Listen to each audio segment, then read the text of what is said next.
नंदुरबार शहरातील साखरी नाका परिसरात बिबट्याने थैमान घातला होता। अखेर वन विभागाच्या कारवाईला यश।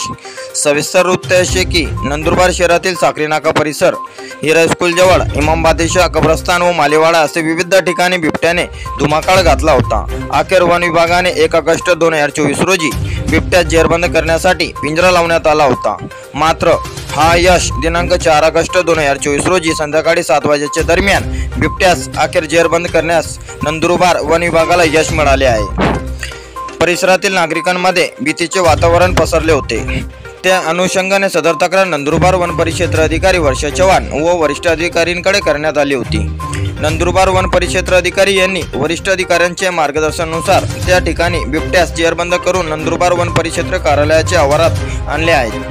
सदर बिबट्यास हा नर जातीचा असून साधारण त्याचे वय 3 ते 4 वर्षे असल्याचे पशुवैद्यकीय अधिकाऱ्यांच्या तपासणीवरून निदर्शनात आले आहे। सदरची कारवाई नंदुरबार सहाय्यक वन संरक्षक कृष्ण भवार यांच्या मार्गदर्शनाखाली सहाय्यक उपवन संरक्षक संजय साळुके तसेच सहाय्यक उपवन संरक्षक धनंजय पवार यांच्या मार्गदर्शनाखाली नंदुरबार वन परिक्षेत्र अधिकारी वर्षा चव्हाण, वनपाल बिलाल शहा तसेच वन्यजीव प्राणी संरक्षण व बहुउद्देशीय संस्था सदस्य यांनी बिबट्यास जेरबंद करण्यास यश मिळाले आहे। प्रथम साखरी नाका परिसर, माळीवाडा परिसर आणि ईदगाह मैदान इथून नागरिकांचे फोन यायचे आणि नागरिक थोडे भीतीत होते आणि नागरिकांच्या ज्या काही गोष्टी आम्हाला माहिती पडल्या की आम्ही त्याच्यानुसार वरिष्ठांच्या आदेशानुसार आम्ही इमाम शाह दर्ग्याच्या खाली एक इंग्लिश मीडियम स्कूल आहे, हिरा इंग्लिश मीडियम स्कूल,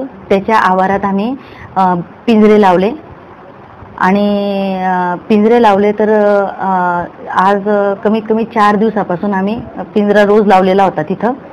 त्याच्यानंतर आम्ही तलावपाडा ह्या परिसरातही पिंजरा लावण्यात आलेला आहे वरिष्ठांच्या आदेशानुसार आणि त्यानंतर मग आज साधारणतः संध्याकाळी 7:30च्या दरम्यान बिबट हा पिंजऱ्यात जेरबंद झालेला आहे आणि याच्या पुढे अजून आमचं वरिष्ठांचे जसे आदेश मला प्राप्त होतील त्यानुसार त्याला त्याच्या नैसर्गिक अधिवासात सोडण्यात येईल।